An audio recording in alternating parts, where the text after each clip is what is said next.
Damon Whitaker was once a Wall Street king, until he lost everything in a scandal he didn't cause. Now broke and mocked by the world, he does the unthinkable, adopts a silent, homeless black child no one else would touch. People call him crazy, until the boy lifts his sleeve. Burned into his skin are codes, government codes. What Damon uncovers next doesn't just rewrite his life, it could collapse the country. But who's watching from that black car parked outside his door? Before we deep dive into this interesting story, subscribe to our channel, and tell us where are you watching from. Share in the comments below. The name Damon Whitaker once echoed through the skyscrapers of Manhattan like a battle cry.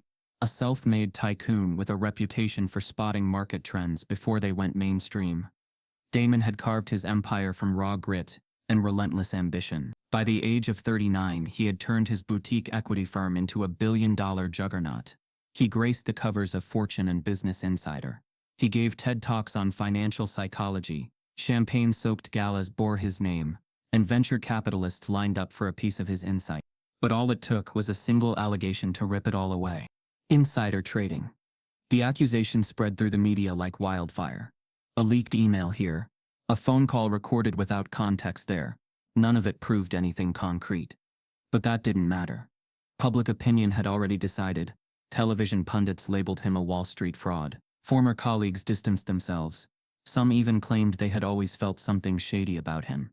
The court hadn't yet ruled, but Damon's empire was already burning. His bank accounts were frozen, his properties seized, and the very people who once worshipped him now mocked his name in YouTube comment sections and Reddit threads. He never got his day in court. The case was mysteriously dropped 6 months later without explanation. No public apology, no restitution, just silence. But the damage was irreversible. By the time the news cycle moved on, Damon Whitaker was sleeping in a rusting RV on the outskirts of Detroit, parked behind a gas station that hadn't seen business in years.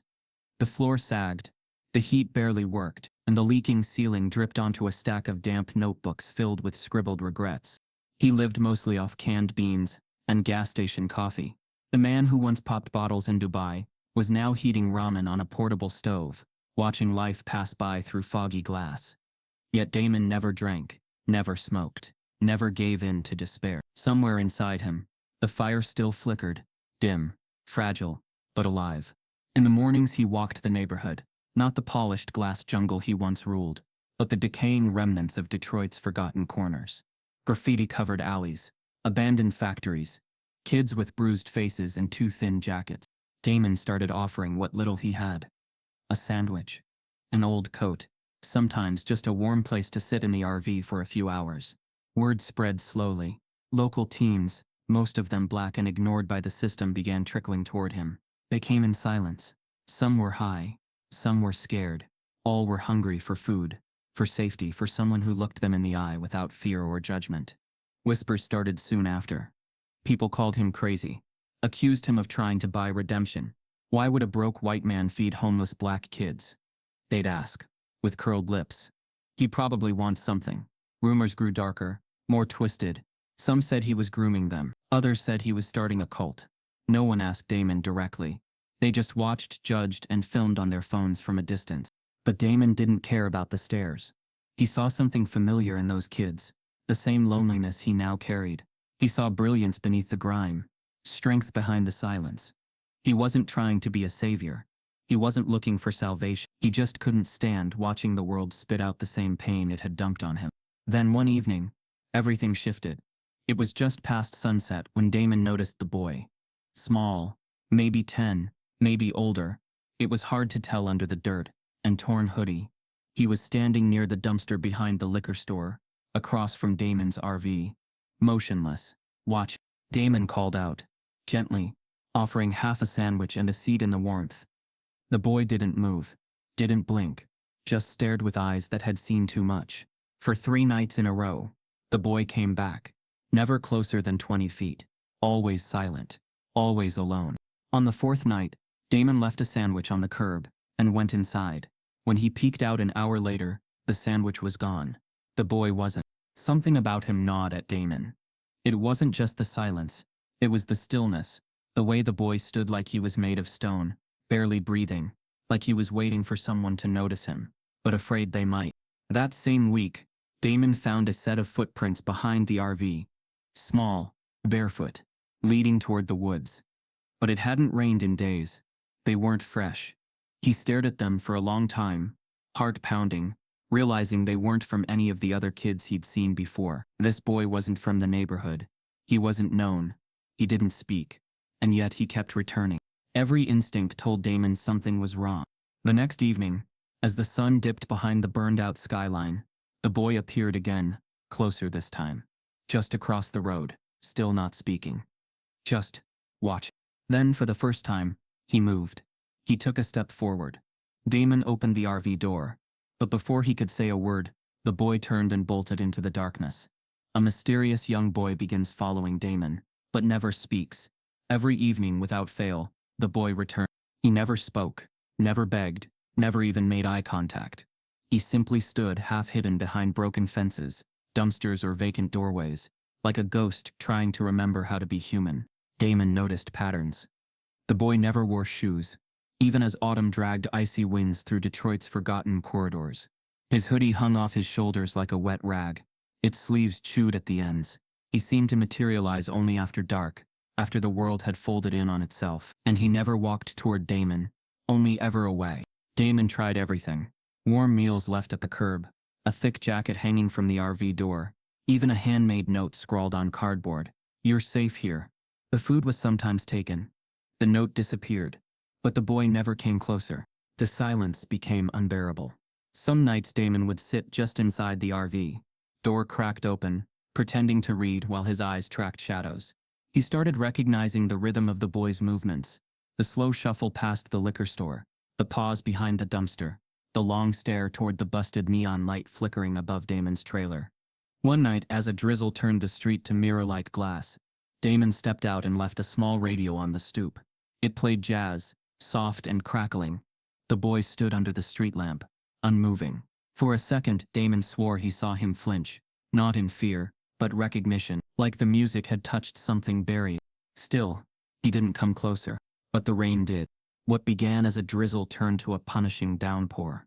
Thunder rolled low and angry above the city skyline, and wind slapped debris through the alley like forgotten memories. Damon ducked inside, watching from the window, heart tightening. The boy hadn't moved. Then he fell. Not dramatically, not the cinematic collapse of someone fainting, but the slow, hopeless buckling of a body surrendering. He knelt first, like he was praying, then pitched sideways into the mud beside the alley. Damon was out the door before he realized he'd moved. His shoes splashed through rainwater as he sprinted across the lot. "Hey, kid. Stay with me." The boy didn't respond. Up close, the child looked even smaller, fragile, soaked to the bone, clothes clinging like skin. Damon dropped to his knees, arms sliding beneath the boy's back and legs. He was cold, ice cold. As Damon lifted him, the hoodie shifted slightly, exposing a glimpse of the boy's arm. What he saw made his blood freeze. Etched into the flesh, not tattooed, not drawn, were raised markings.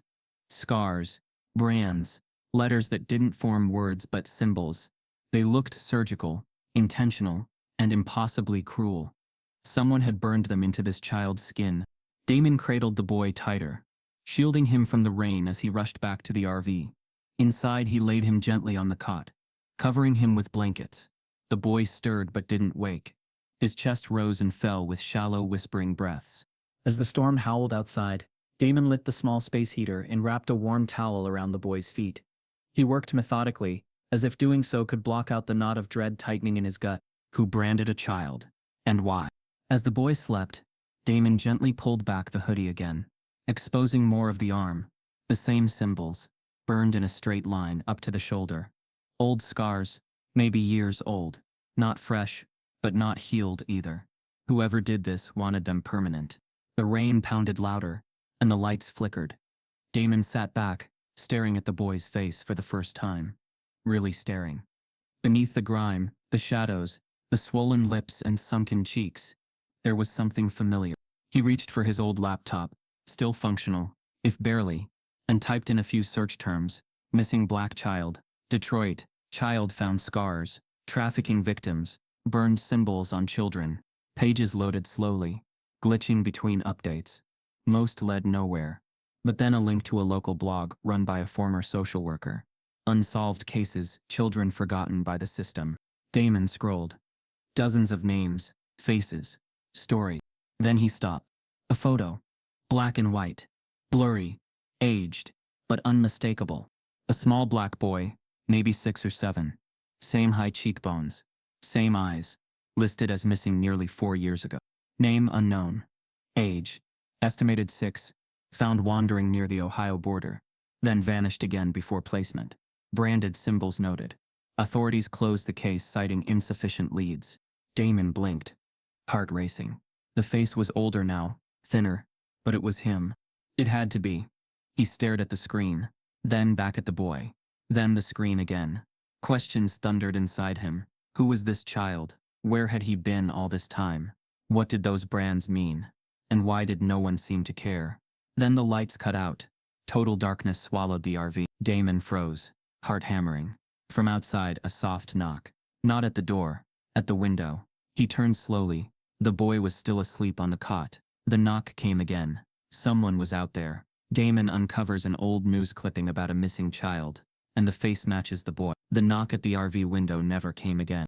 Damon waited in silence, holding his breath, unsure whether the storm or his own fear had conjured it. Outside, the alley returned to stillness, slick, dark, and muffled by rain. Inside, the boy remained asleep, curled tightly beneath the worn blanket. For hours, Damon sat vigil in the dim orange glow of a flickering lamp, mind racing through possibilities too sinister to say aloud. When morning broke, gray and heavy, he knew one thing for certain. This child wasn't just lost, he was being watched. The decision didn't come with lightning.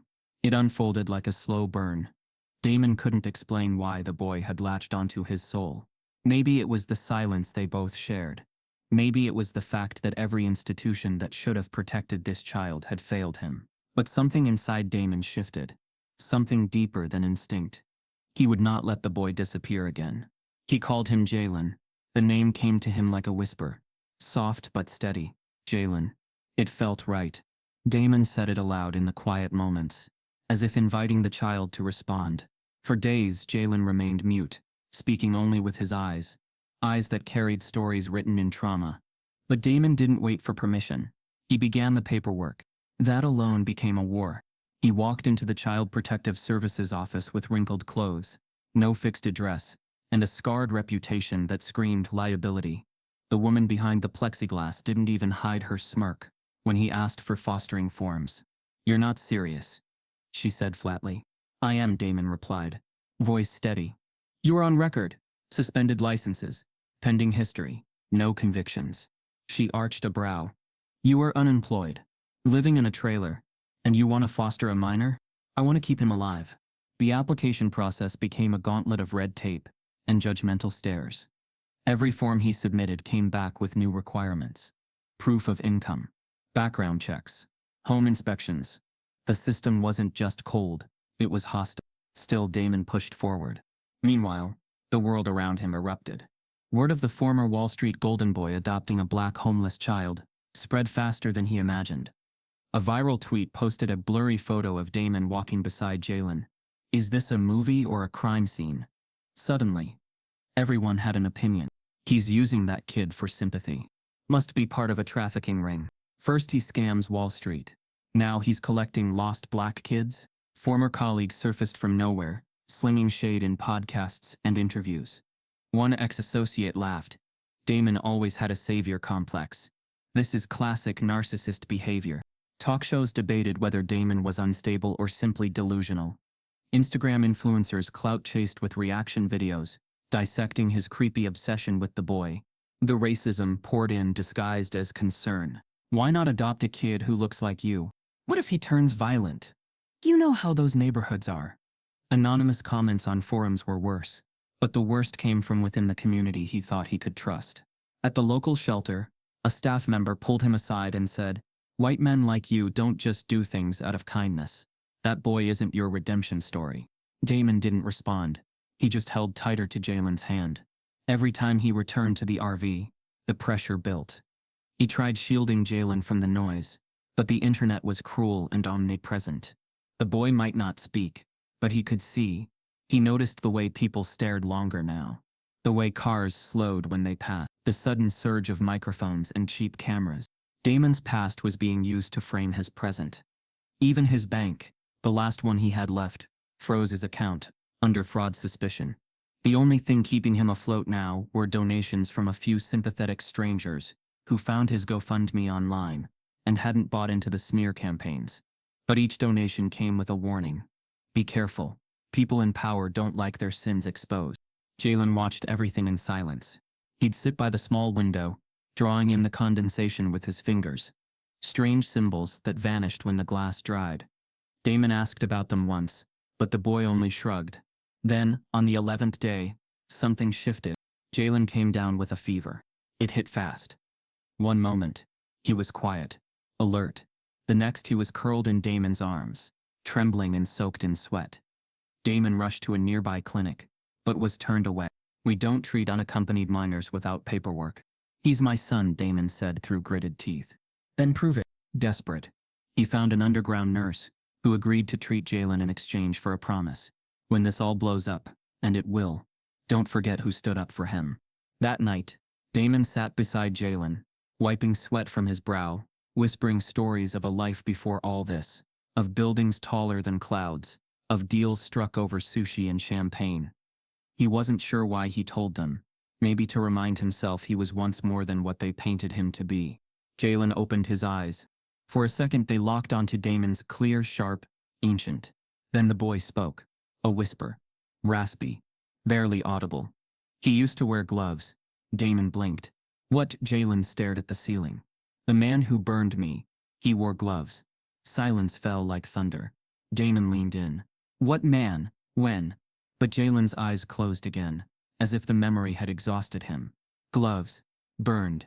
Damon's mind spiraled. This wasn't just trauma, it was testimony. Someone had done this. Recently enough for Jalen to remember. Someone who knew how to hide, and someone who might still be watching. Jalen speaks his first words to Damon, and what he says makes Damon question everything. Damon couldn't sleep after Jalen's whispered words. He used to wear gloves. They haunted him, repeating like a broken record behind his eyes. Each time he closed them, he saw the boy's small arm, burned and scarred, a living roadmap of someone else's cruelty. There was no mistaking it now. Jalen hadn't just been homeless. He had been hunted. Over the following days, Jalen said more. The fever passed slowly, and so did the silence. His voice was still faint, his sentences clipped, but what he remembered came out in jolting fragments. Damon never pressed, never asked direct questions. He simply sat close while Jalen colored, scribbled on old receipts, or stared at the flickering screen of their tiny TV. That's when the words would come. There were cameras in the ceilings, red dots. They blinked when you moved. The man with the gloves didn't like crying. He said it ruined the audio. There was a room where the walls were soft, like pillows, but they weren't soft on your face. Damon listened, horrified. Every word felt like a key turning a rusted lock in some invisible, terrible door. Jalen's mind was holding back more than it could release. There were memories stacked in shadows, and they were starting to leak through the cracks. The next clue came not in words, but drawings. Jalen drew constantly now. Not childish doodles, but disturbingly precise sketches. Floor plans, ventilation ducts, barred windows, tunnel-like corridors.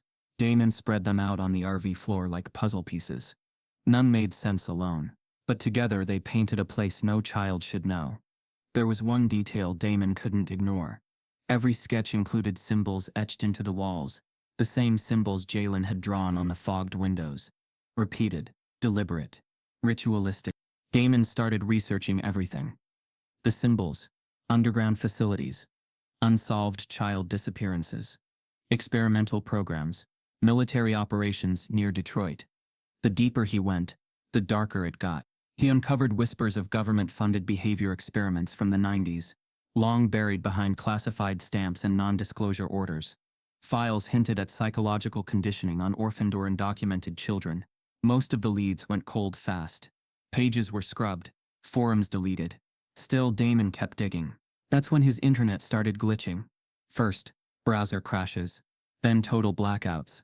One night, while cross-referencing old land ownership maps, his laptop sparked, and shut down permanently, despite having a full charge.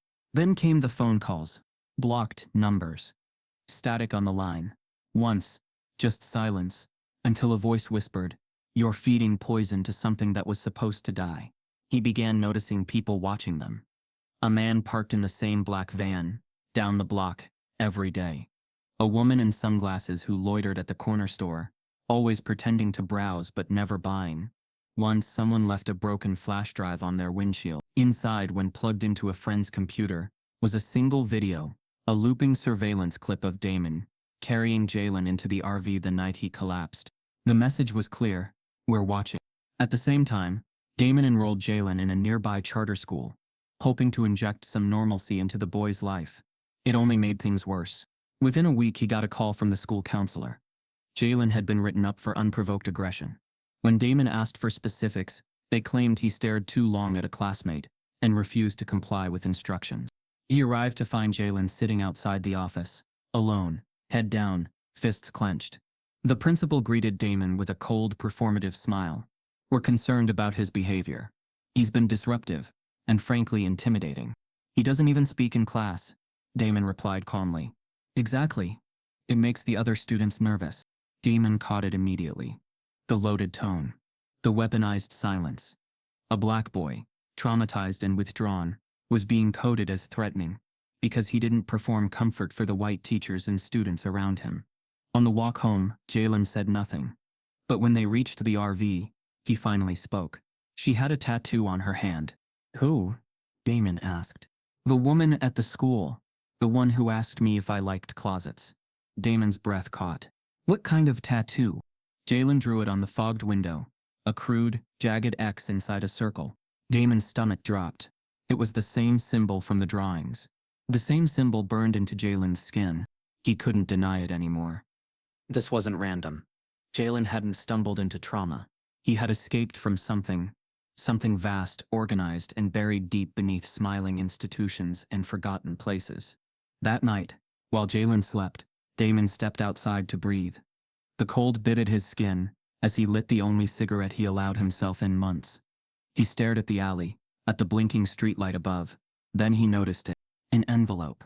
No stamp, no handwriting. Just left neatly on the RV's windshield, like a quiet threat. He opened it with trembling fingers. Inside was a single piece of thick paper. Typed. No signature, no name. "Put the boy back where he belongs. You don't know what you're stealing. This is your only warning." Damon folded the letter slowly. His hands were shaking, but not from fear, from rage. He looked back toward the RV, where Jalen's small silhouette was curled in the window, finally asleep in peace. Whoever wanted him returned didn't just want control. They wanted silence. They wanted history erased. But Damon had already decided he would burn down the silence before he let them take Jalen again. Damon receives a threatening letter with no return address, warning him to give the boy back. It started with a tabloid headline that splashed across morning newsstands like blood on concrete. From Wall Street to welfare, Damon Whitaker's adoption obsession raises eyebrows. The story ignored every detail that mattered. The trauma, the branding, the letter. Instead, it painted a narrative soaked in innuendo and contempt. Within hours, the headline went viral. Talk shows grabbed it and twisted it further. Has Damon Whitaker lost his mind, or is there something more disturbing at play? One smug host sneered during a primetime debate segment. Behind him, an image flashed across the screen. Damon helping Jalen into the RV.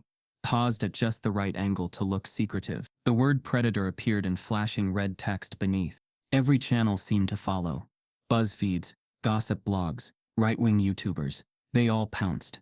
Comment sections flooded with venom. Another white savior complex. That kid's probably not even homeless. It's a PR stunt. You can't adopt trauma, Damon. Buy a dog like everyone else. Soon, they weren't just online. Reporters began showing up in person, knocking on the RV, lurking outside the school, filming Damon's every move, with handheld cameras and smug ambush-style questions. The alley became a circus, lined with vans and cheap tripods. One woman even disguised herself as a social worker to get closer. The most unforgivable part? The way they used Jalen. The media called him damaged goods. Talk shows debated his unpredictable behavior. A panelist on a right-wing network said, "This boy is clearly mentally disturbed. How do we know he isn't a danger to the man himself?" Jalen heard all of it. The once shy child began shrinking into himself again. He stopped drawing, stopped eating, stopped speaking altogether. His posture changed, hunched, alert, like a soldier back on enemy ground. Damon tried shielding him, shutting off the outside world. But it was everywhere. Flyers appeared with Jalen's face, labeled missing, with a tupline number, as if Damon had kidnapped him. School administrators emailed daily with concerns. A local PTA leader suggested Damon be reported for emotional manipulation of a minor. One afternoon, Jalen came home, with a note crumpled in his backpack. Damon smoothed it open, his face hardening as he read, "If you want to play dad so bad, maybe someone should show you what happens to liars." The note was unsigned, but written in bold, looping cursive. A symbol was drawn in the corner, a jagged X inside a circle. Again, it was the third time Damon had seen it. The racism behind the hysteria was unspoken, but unmistakable. Had Damon taken in a white child, even with his past, the media's framing would have been wildly different. The suspicious glances, the coded language, the assumptions of danger and manipulation, they were all sharpened by Jalen's skin. A white man adopting a black child didn't trigger empathy. It triggered fear, mockery, mistrust. But while the world raged outside, something strange happened inside. Jalen began drawing again. Only now, his sketches were different, less abstract, more precise. At first, Damon didn't understand. Jalen refused to explain, merely sliding the drawings across the table with downcast eyes. But Damon began to notice familiar details: rusted fences, twisted trees, patches of road he passed during his early walks through Detroit's outskirts. And then came the map. It was drawn on the back of a cereal box, in sharp, determined pencil lines. A trail leading from an alley, through a chain-link fence, across a shallow stream, and ending at a thick clump of trees. No labels, just the symbol, the X in a circle, scrawled at the final point. Damon stared at it for a long time. "Jalen," he asked gently, "what is this?" Jalen finally looked up, his voice low. "It's still there." "What is?" The boy didn't answer. That night, Damon waited until Jalen was asleep. He slipped the map into his coat pocket, grabbed a flashlight, and headed out into the cold. The city's edge faded quickly, into overgrowth and decay. Streetlights became scarcer, roads cracked and splintered. He followed the map closely, counting steps, measuring turns. The further he went, the quieter the world became. Just beyond an overpass, he found the fence, rusted, unlocked, pushed aside like someone used it recently. He stepped through, heart thudding, the air thick with rot and damp earth. Ahead was the stream, shallow, barely a trickle now, but it matched the drawing. Damon crossed carefully, holding his flashlight high. Then he saw the trees, the final landmark. He moved slowly, sweeping the beam across dead leaves and moss-covered stumps. Then it hit something solid. A hatch. Metal, flat, covered in dirt and vines. His breath caught. Damon crouched and wiped away the grime. The hatch had no handle, only a small latch buried deep beneath rust. With effort, he pried it open. A smell hit him instantly. Mold, rot, and something metallic. He shone the light inside. A staircase, leading down, into darkness.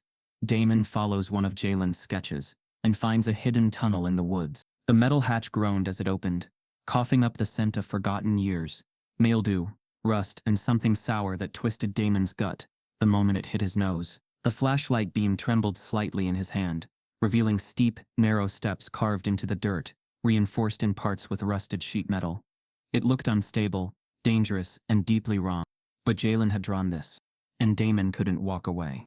Each step downward was colder than the last. The world above faded behind him.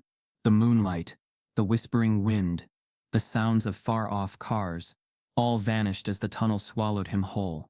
He descended slowly, the silence so thick it pressed against his ears like cotton. At the bottom of the stairs, the tunnel curved sharply, revealing a corridor no taller than 6 feet.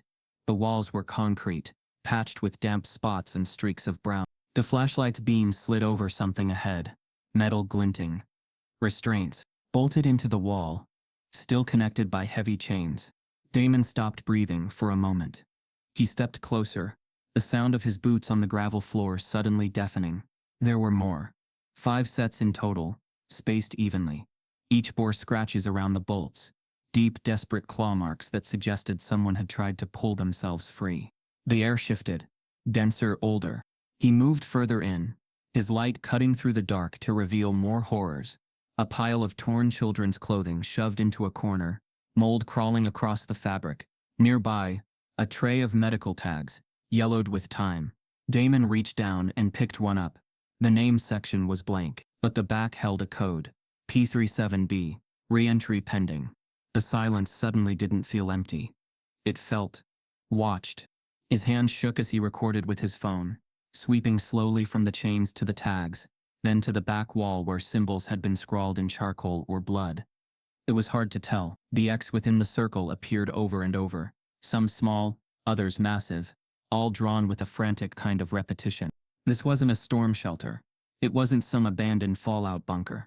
It was a cage, and someone had used it. Damon backed away slowly, mind racing. Who built this? How long had it been operating? Was this the place Jalen remembered? The red dots, the cameras, the man in gloves. He followed the corridor further, and found a small room, not even 10 feet wide. In the center was a cracked chair bolted to the ground, surrounded by broken lights and smashed camera mounts. The walls were padded in places, torn open like something had exploded from within. On the floor, a shattered lens lay beside what looked like a child's drawing, faded, wet, but still visible. It showed a boy with large, dark eyes, holding hands with a man. In the corner, the red dot of a camera was drawn above their heads, and below it, scrawled in childish handwriting, "Don't let them see the real names." Damon couldn't breathe. He fled back up the stairs, gripping the phone, as if it were a lifeline. He burst out into the night air, panting, covered in sweat, dirt, and fear. The trees no longer felt still. Every shadow now looked like a figure, every rustle of leaves, a threat. He drove straight to the Detroit Police Department. His voice trembled as he told the officer everything. Showed the video, the tags, the drawing, the location. They barely blinked. Another officer, a higher rank, took the report but frowned throughout. "Sir," she said slowly, "you're telling us you found a torture bunker in the woods because of a drawing made by a traumatized child you're fostering." "Not just a drawing," Damon said. "Maps, memories. It's real." "We'll look into it," she replied flatly, already standing. "But in the future you should consider counseling for both of you." He left, fists clenched, blood boiling. They didn't believe him. They didn't want to believe him. That night, he posted the footage online. Not on major platforms, but through encrypted sharing sites and forums, known for whistleblower content. Within hours, the clip began spreading. And that's when everything got worse. A black SUV began parking across from the RV. No plates, tinted windows, never moving. It just sat there, a silent reminder that someone had noticed. At the hardware store, Damon noticed 2 employees whispering as he paid. One of them mouthed, "That's him," as he walked past. His former temp job called to say the company was restructuring and no longer needed him. That same week, he came home to find the RV door slightly ajar. Nothing stolen, just disturbed. Drawers opened, Jalen's drawings gone. But they left one thing behind, the same envelope from before. Inside, a note typed in block letters. "Final warning. Shut your mouth or we'll shut it for you." Jalen, meanwhile, had become distant again. The drawings stopped. His hands trembled when he tried to write. One night, Damon heard him sobbing softly in his sleep, whispering fragments Damon couldn't piece together. But then 3 nights later, Jalen woke up screaming. Damon rushed to his side, heart pounding. The boy's eyes were wide. Terrified, he clutched Damon's shirt, repeating a single name over and over like it was a curse. "Elias. Elias." Damon froze. The name echoed in his head like a bomb. Not because he recognized it, but because just weeks earlier, he'd read about a missing child named Elias, a 6-year-old black boy who vanished without a trace from Washington, D.C. The child's father? A sitting U.S. senator. Jalen wakes up screaming a name, one that matches a missing senator's child. After the sleepless night, Jalen woke screaming, the name Elias. Damon made a choice. He would do whatever it took to give the boy a sense of normalcy again, no matter how fragile. He'd seen Jalen sink under the weight of the headlines, the whispers and the dark shadows creeping closer to their lives. It wasn't just about protection anymore. It was about restoration. A local private school, Crestwood Academy, stood like a pristine monument just 15 minutes away. Quiet lawns, ivy-covered walls, a brochure filled with smiling children, and polished diversity statements. The tuition was astronomical, but a sympathetic attorney, one who'd seen Damon's online footage, and believed him, offered to cover Jalen's placement, under a confidential sponsorship. It felt like hope, or at least it looked like it. From the moment Jalen stepped through the gates of Crestwood, the atmosphere shifted. Teachers smiled too tightly, students stared a little too long. Parents lingered outside their cars when Damon dropped him off, eyes narrowing like they'd spotted a stain on an otherwise spotless rug. At first Damon told himself he was being paranoid, projecting his own stress onto the situation. But it didn't take long for the illusion to crack. On Jalen's third day, a guidance counselor called Damon in for a chat. Her tone was polite, but her words were knives wrapped in sugar. "We're just noticing some behavioral inconsistencies," she said, flipping through a thin manila folder. "He doesn't raise his hand. He challenges authority. He tends to isolate himself." "He doesn't challenge authority," Damon replied evenly. "He asks questions. That's what students are supposed to do." Her smile faltered. Well, one of his teachers felt that he gave off an attitude, a resistance. "What does that even mean?" Damon asked, already knowing the answer.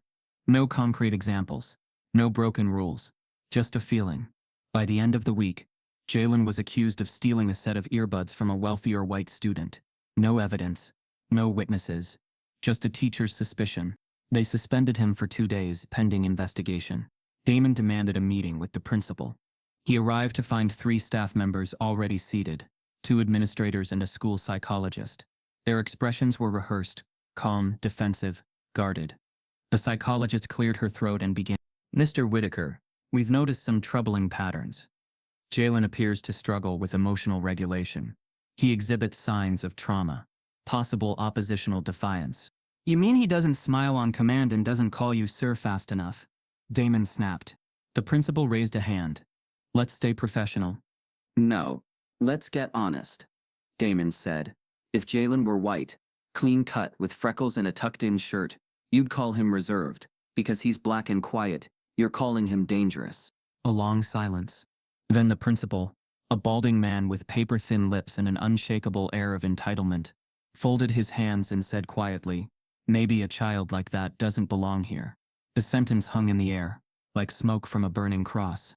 Damon stood slowly, fists clenched at his sides. "You're right," he said. "He doesn't belong here, not because of who he is, but because of who you are." He pulled Jalen from Crestwood that afternoon. That night, while Damon was out grabbing groceries from the corner market, someone vandalized their trailer. Spray paint in giant red letters covered the side. "Keep him quiet," followed by a racial slur so ugly it made Damon's hands tremble when he read it. Jalen stood in the doorway, staring blankly at the hate. He didn't cry, he didn't flinch, he just asked quietly, "Will they come inside next time?" Damon didn't answer. He couldn't. He stayed up all night, scrubbing the trailer. The paint didn't come off completely. Some stains clung like scars. In the days that followed, Jalen retreated again. Quiet, cautious, distant. He didn't draw. He didn't hum under his breath like he used to. He just watched the door, eyes heavy, always waiting for the next crack in safety. Then on a Sunday morning, something changed. Damon was making breakfast when Jalen walked in, holding a piece of paper. No, a photo crumpled at the edges. He handed it to Damon, without a word. It was a staff photo from Crestwood Academy. Damon recognized the setting. The school courtyard, rows of teachers smiling in their matching lanyards. But Jalen pointed to one man in the back row. Mid-40s, clean cut, wearing a beige blazer and sunglasses. Jalen's voice was steady. He was in the basement. Damon froze. "What basement?" Jalen looked down, then whispered, "The one with the cameras. The one with the gloves." Jalen brings home a photo of a school staff member and says he was in the basement. The photo Jalen brought home changed everything. Damon spent hours that night cross-referencing the man's face, first with Crestwood's website, then with archived staff directories, then eventually with facial recognition plugins on the dark web. Nothing made sense. The man was listed as Stephen Leary, a a substitute counselor who had only been on campus for 2 months. No prior history, no online footprint. The name was a dead end, but the face, it surfaced elsewhere. A heavily pixelated security still, leaked on a forum 2 years earlier, claimed to show a handler escorting trafficked children through an abandoned warehouse in rural Virginia. The timestamp had been cropped, the location never confirmed, but the face, that same expressionless mask, those same sunglasses. It was him. Jalen hadn't been confused. He had remembered. And if that memory was real, if even one part of it held truth, then someone with immense power had embedded their operatives in schools, close to vulnerable children. Damon did what he always did. He posted the findings online. This time, the video hit harder, faster. It began with Damon walking through the tunnel again, holding the flashlight with a steadier hand. Then came the restraints, the camera mounts, the children's tags. Finally, he revealed the photo cropped to protect Jalen, and quietly stated, "This man worked in my child's school." The video exploded across encrypted messaging boards, then spilled into mainstream discourse. Twitter threads lit up. Independent journalists started digging. A few podcasts featured the story, cautiously, but with growing concern. Within 72 hours, the video had over 2.7 million views. And then, it was gone. Every upload, every mirror, every share, gone. Not just flagged, scrubbed. Accounts deactivated. Devices remotely locked. Even the offline backups Damon kept in his external drive were corrupted, replaced with gibberish characters. And that's when the phone rang. It was an unknown number. Damon didn't answer. The voicemail was only 2 seconds long. A man's voice, calm, measured. "Delete everything, or he disappeared." That night, a local reporter emailed Damon a warning. The video had triggered a chain reaction. Off the record, a billionaire named Charles Everston is pulling strings behind the scenes. "Your name is now active on internal security memos. Watch your back." Charles Everston. Damon knew the name well. They had once circled the same circles in Manhattan: high-stakes hedge funds, strategic takeovers, brutal backroom battles. Damon had beat Everston once in a public acquisition that humiliated the mogul in front of shareholders. Now the kingmaker was returning fire. Suddenly, news articles began to appear. Not about the tunnel, not about the missing kids, about Damon. Convicted felon exploits child for online fame. Foster father's history of mental instability raises questions. Sources say Damon Whitaker's child savior persona is a lie. The old case, the insider trading charge that was dropped without trial, was suddenly being re-examined in the media, framed as a justice system failure. Anonymous sources suggested Damon had used vulnerable teens before, though no one could name when, where, or how. They didn't need truth, just noise. Damon's landlord, the rare soul who allowed him to park on private property, suddenly received notice that their permit was under review. Local CPS showed up unannounced, twice. One morning, Jalen walked outside and found their trailer tires slashed. A note taped to the window read, "You don't get to rewrite history. Stay down." Jalen didn't speak for the rest of the day. Damon felt the walls close in. The media mogul wasn't just defending his name. He was erasing Damon's. Every step forward triggered a wave of retaliation, smarter and sharper each time. It wasn't just censorship. It was assassination of credibility. But even in the middle of it, Damon noticed something odd. Some people fought back. A growing online community began rallying behind him. A retired detective from Georgia emailed a case file that mirrored Jalen's symbols. A nurse from a closed juvenile psych unit recognized the tags from the tunnel. Whispers turned into testimonies. Survivors began connecting the dots, yet no one dared go fully public. Until one did. She called herself Maribel, and her message arrived through a burner email, with no subject line. "I cleaned for him. I saw the rooms. I know who that boy is." At first Damon thought it was a trap, another bait-and-destroy setup. But Maribel included details that no one else could have known. The order of the restraint rooms, the smell, the layout of the corridor, the drawers filled with tranquilizers, labeled silence aid. They arranged to speak via encrypted call.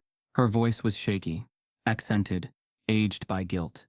"I was a housekeeper at the Everston family's mountain estate for 5 years. I wasn't supposed to go below the cellar, but sometimes I had to bring down towels. Once, I saw the boy." "What boy?" Damon asked, already knowing. The one in your videos. It was him. His face. His eyes. He was younger, smaller. But it was him. We called him Room 6. No name. Just a room. Damon went cold. You're sure? I saw him cry. I saw him scream.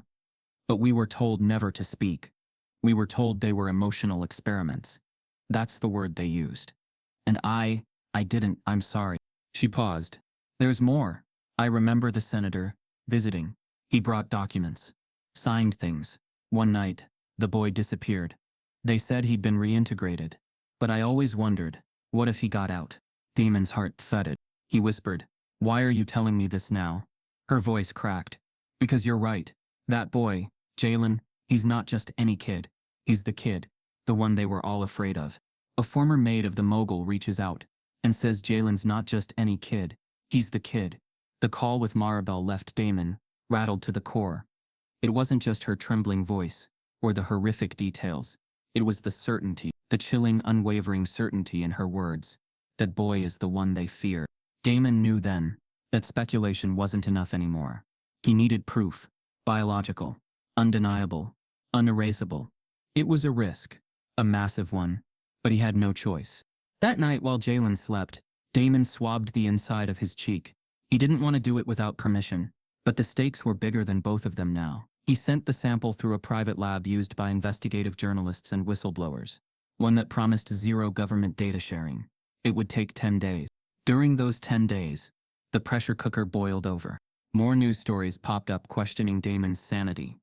Talking heads debated his obsession with conspiracy theories and speculated on the psychological dangers of poor black children placed under the guardianship of unstable white men.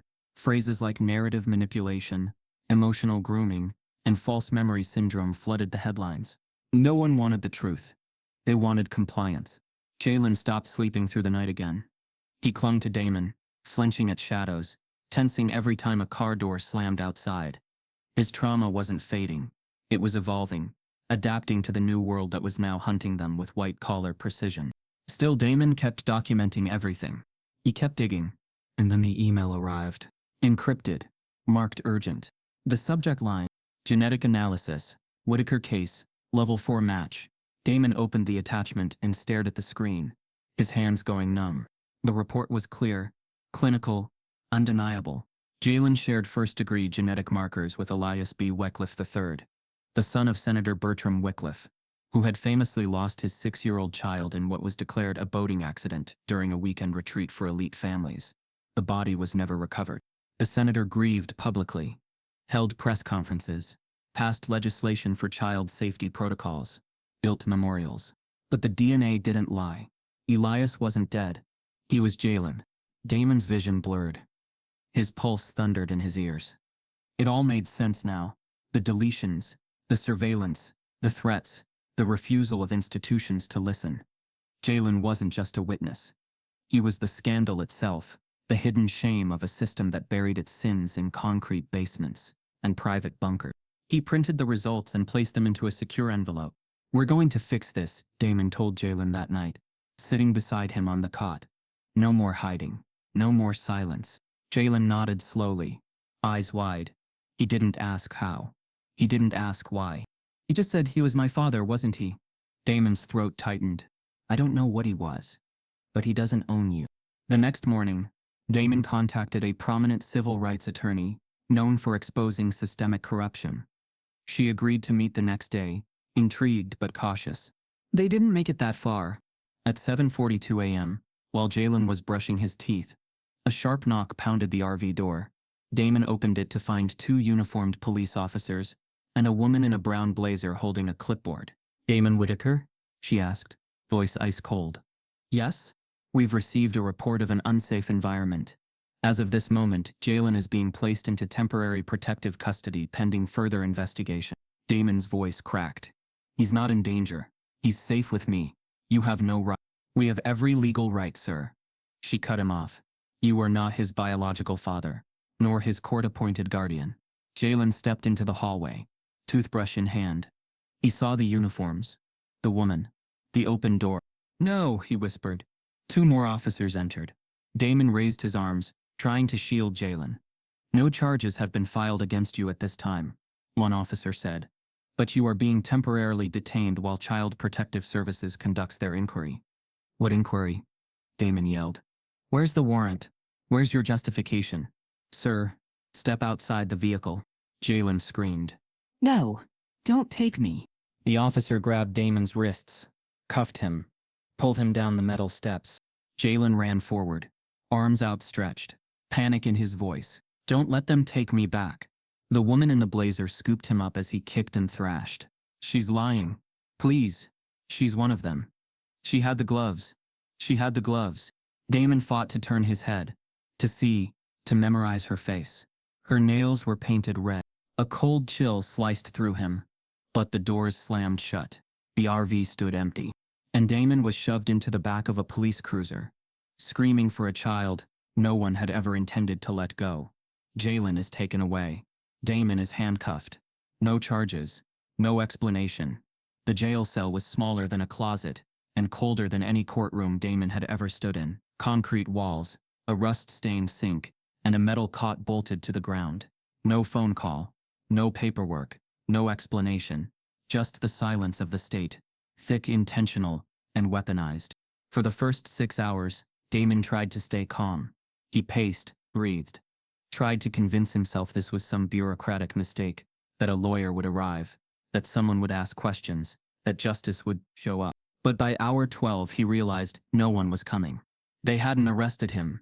They hadn't booked him. They hadn't read him his rights. Because officially, he wasn't in custody.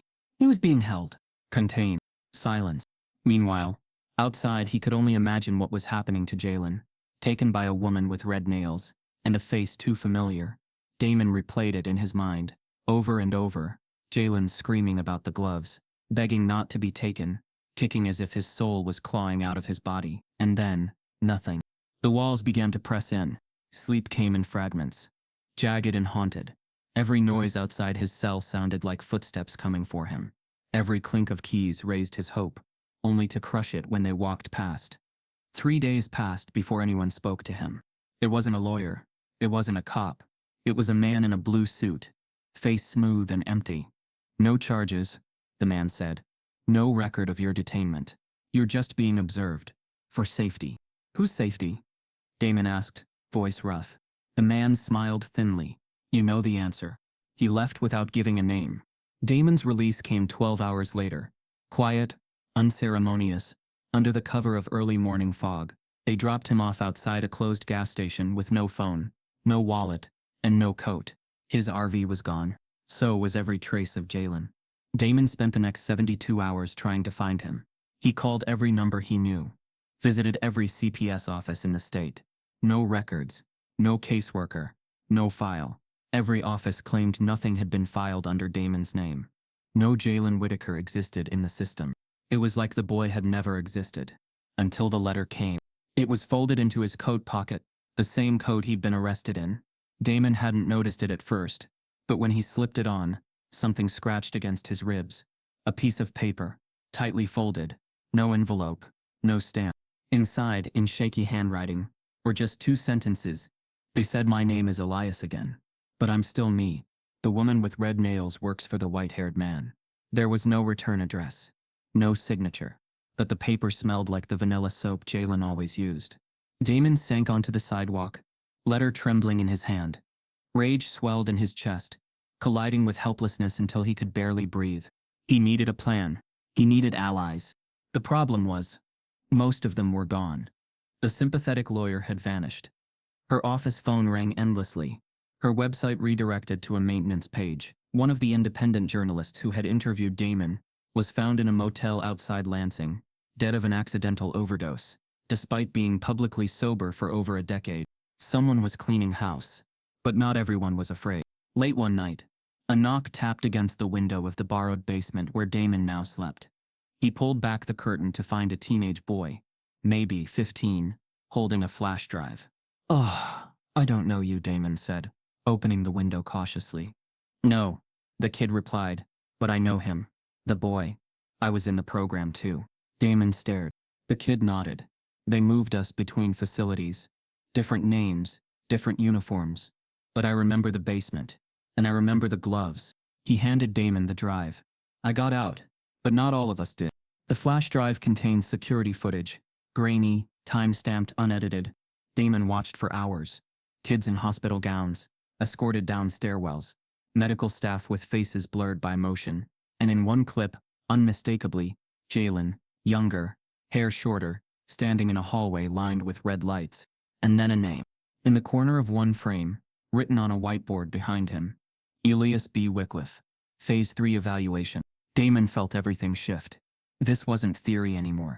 It was confirmation. He went public again.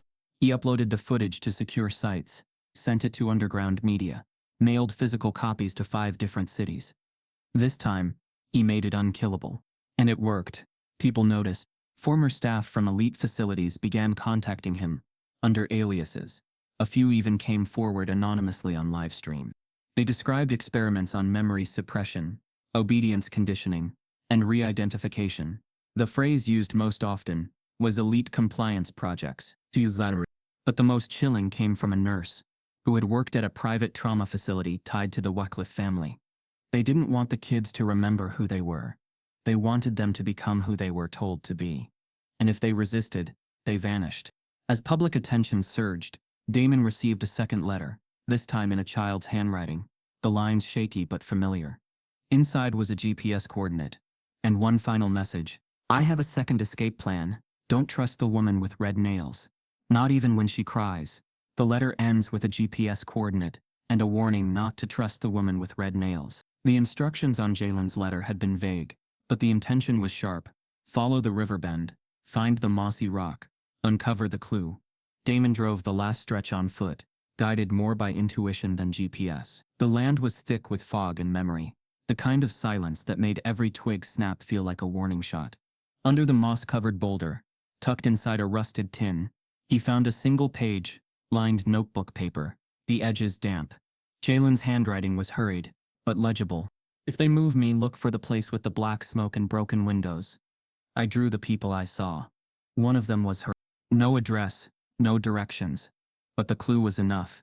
Damon remembered a shuttered chemical plant on the outskirts of Flint, once used for industrial manufacturing, now fenced off and forgotten. It had caught fire years ago during a worker strike. No one ever bothered to rebuild it. To the public it was a health hazard. To the system it was cover. Damon called in a favor from his last remaining contact. Jericho, a gruff ex-cellmate, turned underground document broker. Jericho didn't ask questions. He just gave Damon a burner car, a duffel with a clean phone, and a single warning. If you find the kid, don't try to save him alone. There are people who bury secrets for a living, and they'll bury you too. Damon didn't listen. He couldn't. The plant stood like a black skeleton on the horizon, its twisted metal ribs clawing at the gray sky. The perimeter fence was cut open in 2 places. Someone had been using it. Inside, the factory was hollow, gutted by fire and neglect. Graffiti danced across the walls like ghosts. But in the far corner, near an old boiler room, Damon found them. Drawings. Dozens. Pinned to the wall with nails and rusty screws. Jalen's unmistakable lines. Charcoal smudges. Frantic energy. A boy's trauma turned into testimony. The drawings weren't random. Each one showed people, powerful people, in masks, suits, lanyards with blank badges, behind them cages, desks, red lights. Some wore gloves. One wore a pin shaped like a national seal. One had a name tag, Dr. Evers. But one image stopped Damon cold. A woman with long, straight hair, a blood-red manicure, eyes shaded behind aviator glasses. Her mouth was a straight, unforgiving line. No expression, no softness. Jalen had written beneath the sketch. She said to call her guardian. She lies when she cries. Damon backed away from the wall, every nerve screaming. That's when he heard the tires. A red luxury sedan rolled slowly into the gravel lot, its engine low, almost humming. Damon ducked behind a collapsed pillar, breath tight in his throat. She stepped out. He recognized her immediately. Same hair, same presence, same red nails. She moved like someone who expected to be obeyed, high heels striking the ground with precision. She wasn't here by accident. She was hunting. Then came the words, cool and smooth, like a practiced script. Jalen? Sweetheart? You left your medication again. Damon's hands balled into fists. She was still pretending, still playing the game. She circled the edge of the factory, not with panic, but with patience. Like she knew no one would interfere. Like she owned the silence. Then her phone rang. Damon held his breath and edged closer, just enough to hear. "Yes, Senator, I'm here." "No, he's not with me. Yet, but he left something behind. More drawings." "You were right. He's starting to remember too much." Damon's heart nearly stopped. Senator. Jalen had screamed that name before. Elias. The boy's birth name. Senator Wycliffe. Jalen wasn't just linked to power. He was born from it. And this woman, the supposed guardian, wasn't acting alone. She was tethered to the very people who claimed he had drowned all those years ago. Damon followed as she paced back to her car. Still on the call. "No. No one's followed me. The man's been neutralized." "Yes. I'll handle it if he resurfaces." She hung up, slid into the driver's seat, started the engine. Damon didn't hesitate. He jumped into the car Jericho had lent him, kept a full block behind, never once letting her tail him into a turn. She drove like someone with clearance, blowing through lights without fear, never glancing in the mirror. They wound through back roads, then into the city's edge. Eventually she pulled into an upscale hotel with tinted windows and government plates parked out front. Damon watched from a corner cafe, hand trembling around a cup of cold coffee. Minutes later she exited the car and walked straight into the hotel lobby, where Senator Bertram Wycliffe was waiting. He hugged her, not like a colleague, like a father greeting his favorite daughter. Damon follows her and catches her meeting with the senator. The moment Damon saw Senator Bertram Wycliffe embrace the woman with red nails, he knew there would be no more appeals to morality, no chance of fixing this from the shadows. Whatever protections surrounded Jalen's past, whatever veil had kept the truth in silence, it was all tied to bloodlines and boardrooms. But the cracks were spreading. The leaked footage, the flash drive from the boy in the alley, the drawings pinned inside the abandoned plant, it was no longer a whisper campaign. It was evidence, enough to demand action, enough to trigger a trial. The civil rights attorney Damon had once contacted resurfaced, this time emboldened by public outcry. Small but vocal groups of survivors came forward, some masked, some broken, but all ready to fight. Then came the data breach. A whistleblower inside a private security firm anonymously released a trove of documents, travel logs, internal memos, email threads, all referencing an off-book behavioral compliance program, with codes matching what had been burned into Jalen's arm. It couldn't be buried now. Under mounting pressure, a federal court in Detroit ordered an emergency hearing, not a criminal trial, not yet, but a public inquiry, a chance for the truth to be spoken aloud. Jalen would testify. The boy who had been silenced in basements, shuffled between aliases, and hunted by people with power, would finally speak, under oath. The courthouse was surrounded by armed guards. The morning of the hearing, barricades pushed crowds back, but they pressed forward anyway, waving signs that read, "Let him speak. Truth has a name. Elias is not yours." Inside, the tension was suffocating. Damon sat just behind the witness stand, fingers laced, eyes fixed on Jalen as he was led into the room by two marshals. He wore a navy blue sweater and a pair of shoes too big for him, donated that morning by a pastor's wife. But his chin was lifted. His hands didn't shake. He'd already lived through worse. The judge, a stern black woman named Judge Rena Holloway, addressed the court firmly. "This hearing is not about politics. It is about people. A child's voice has been hidden for too long. Today it will be heard." Jalen was sworn in. He blinked against the flash of the cameras. When the attorney asked his name, he hesitated. Then he said quietly, "My name is Damon Whitaker. They called me Elias. But that's not who I am anymore." He began to speak. He told them about the rooms, the cold beds, the soft walls, the sounds of shoes he learned to identify before they came close, the injections, the helmets with blinking lights, the red dots on the ceiling that tracked his movements, the man with gloves who never used his name, only a number, P37B. And then, he named names: educators, doctors, men in ties who smiled on television and voted on education bills, women who handed out candy and whispered threats. He described photographs taken of him without clothes, tests performed with no explanation, other children, some older, some younger, who disappeared after asking too many questions. "I wasn't sick," he said, voice breaking for the first time. They told people I was broken, but I was only trying to remember. The courtroom was silent. A few journalists cried. Damon could hardly breathe. Then Jalen said it. The woman with red nails used to tell me I didn't have a mother anymore. She said she was paid to keep me quiet. She said if I ever spoke I'd go back to phase 1. I didn't know what that meant, but I knew I didn't want to find out. The opposing attorney objected, citing unverified trauma, possibly imagined under stress. The judge overruled.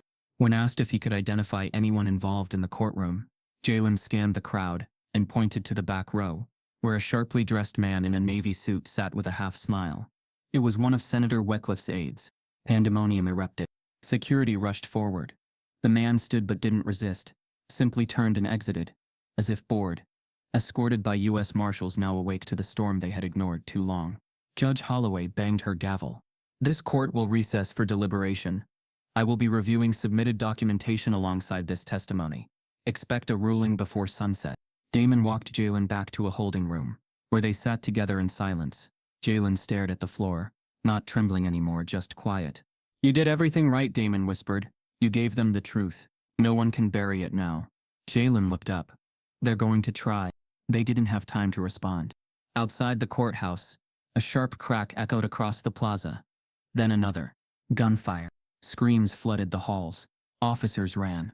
Damon shoved Jalen under the bench and dropped beside him, shielding his body with his own. Marshals burst into the room. Stay down. Do not move. The judge's chambers were locked down. The gallery cleared. Sirens howled. 15 minutes passed before an officer entered, eyes grim. There's been a fatality in the parking lot. Damon stood. Who? The officer hesitated, then answered. The lead investigator assigned to the case. Shot twice in the chest. Dead on scene. The lead investigator is found dead in the parking lot. The courthouse shooting didn't silence the truth. It detonated it. By the next morning, Jalen's testimony had been clipped, captioned, and viewed over 30 million times. His name trended across every major platform. Hashtags surged. Jalen speaks. The basement was real. Elias led. But the internet wasn't unified. It was split at the seams. On one side, there were marches. Young activists flooded the streets in Chicago, Detroit, Oakland, and Baltimore, holding signs scrawled with "We believe Jalen" and "Protect Black Boys from Power." Murals of his face appeared overnight on abandoned buildings. One painted him with chains breaking off his wrists. The caption beneath reading, "You tried to erase him. He remembered anyway." Churches hosted prayer vigils. Survivors of state-funded abuse began organizing under a new name, the Remembered. But not everyone believed. News networks ran hit pieces almost hourly, casting doubt on the evidence. Some claimed the tunnel was staged. Others blamed deepfake culture for manipulating the footage. Conservative anchors declared it the latest left-wing psyop. Conspiracy blogs called Damon a paid actor, the trial and media circus meant to destroy American institutions. One commentator scoffed, "A street rat suddenly becomes a national icon? Sounds scripted." Troll farms unleashed smear campaigns, flooding Jalen's name with doctored photos and cruel memes. Was he ever missing or just misused? Don't let fake scars fool you. Another race hoax for likes. Damon watched the backlash grow with clenched fists. He knew how fragile this window was. One wrong move, one distraction, and they'd bury it all again. That's when the offer came. Delivered in person by a man in a slate gray suit, tailored to perfection. "You've done enough," the man said. "You've sparked the debate. That's what you wanted, right?" "I wanted the truth," Damon replied. "Which you've gotten in spades. So why not rest now? Take the win." The man slid a folder across the table.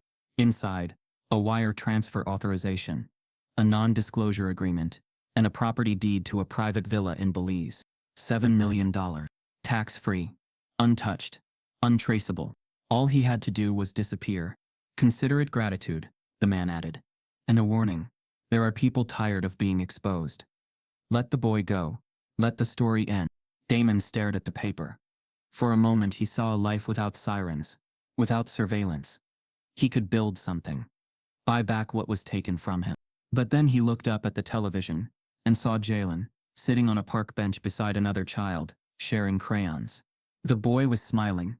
For the first time in months. Damon stood, tearing the NDA in half. "Tell whoever sent you, silence costs more than that." He held a press conference the next day. No podium, no stage. Just a folding chair outside the courthouse steps. Dozens of reporters circled him, microphones in his face. He spoke slowly, clearly, without apology. Jalen is not a symbol. He's a boy. A survivor. One of many. The system that took him didn't make a mistake. It operated exactly as designed. Quiet rooms, paid guardians, redacted files. This wasn't one institution failing. It was many working together. He pulled out Jalen's drawings. The GPS coordinates. A list of names, still being verified, recovered from Maribel's journal. They tried to kill the evidence, but they forgot he was living proof. The footage aired live on 3 networks. That night, the senator's office released a generic statement. Senator Whitcliffe remains focused on his constituents and will not be commenting on personal matters. But beneath that silence, panic stirred. Then, a twist no one saw coming. At 3:02 p.m., just hours after the press conference, a woman stepped forward at a community legal center in Raleigh, North Carolina. She wore oversized sunglasses, a worn coat, and trembling hands.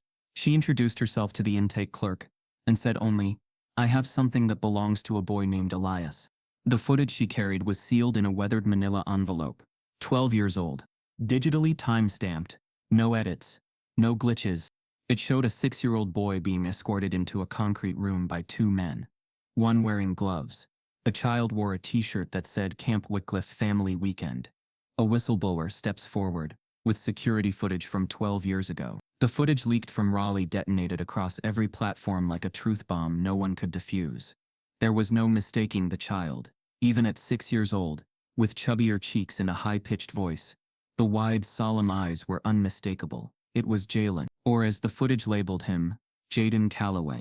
The boy wore a t-shirt bearing the logo for Camp Wycliffe Family Weekend. He looked tired, blinking hard under harsh fluorescent lights. The timestamp was from the summer of 2013, 1 year before Senator Bertram Wycliffe publicly announced the tragic drowning of his only son, Elias. But the footage told a different story. It showed Jalen, confused but not injured, being led away by 2 suited men in an unmarked facility. There were no waves, no water, no family, only a cold hallway and the soft, chilling voice of a woman, off camera, saying he won't remember this by morning. The final frame before the clip cut to black showed one of the men slipping on gloves.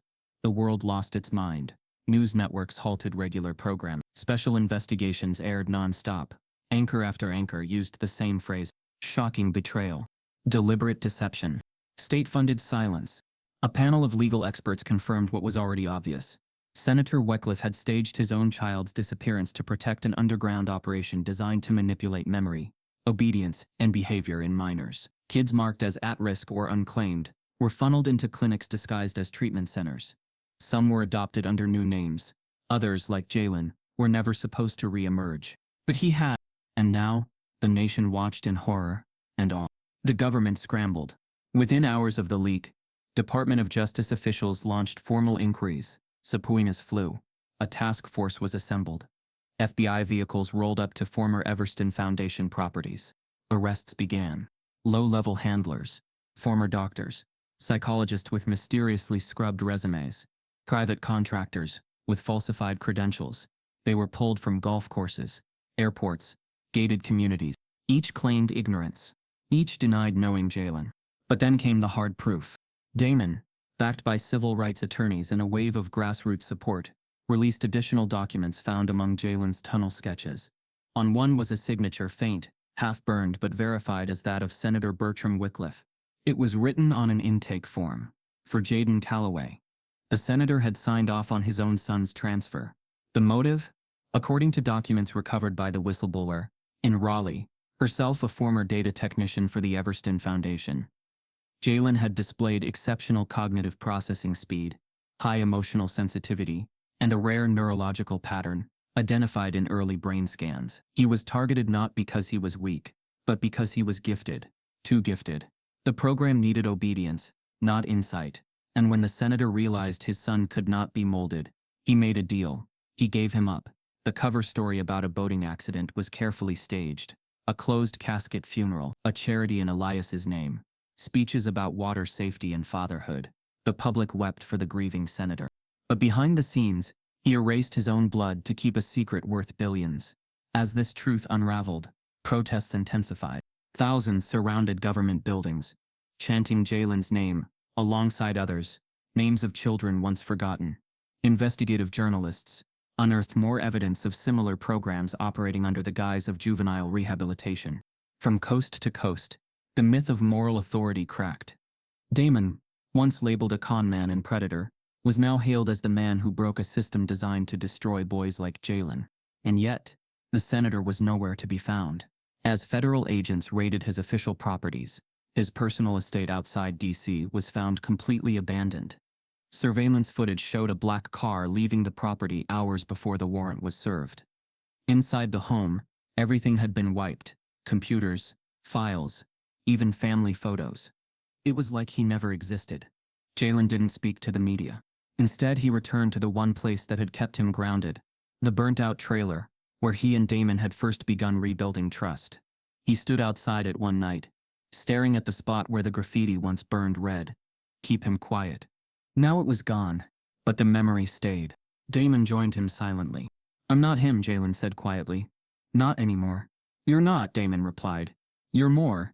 The next morning, a letter arrived. Not in the mail, but slipped under the trailer door. No return address, no envelope, just a folded sheet of paper with faint floral perfume. The writing was in code, half print, half cursive, the same cipher Jalen used in his early sketches. His eyes scanned it once, then again.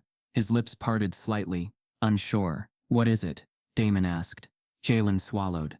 "It's from someone who says she's my mother." Jalen receives a letter, written in code, from someone claiming to be his mother. The letter sat between Jalen's fingers like it might vanish if he blinked. Written in a cipher only he would understand. It was personal in a way that nothing else from his fragmented past had ever been. Damon sat across from him, watching silently as Jalen decoded the symbols on a sheet that smelled faintly of gardenia and old wood. The scent alone stirred something buried, and when Jalen reached the final line, he whispered the words aloud. "I never stopped looking. They told me you died, but I felt you breathing every night. You are not what they made you. You are still mine." No name, no proof, no return address. But Jalen didn't need any of that.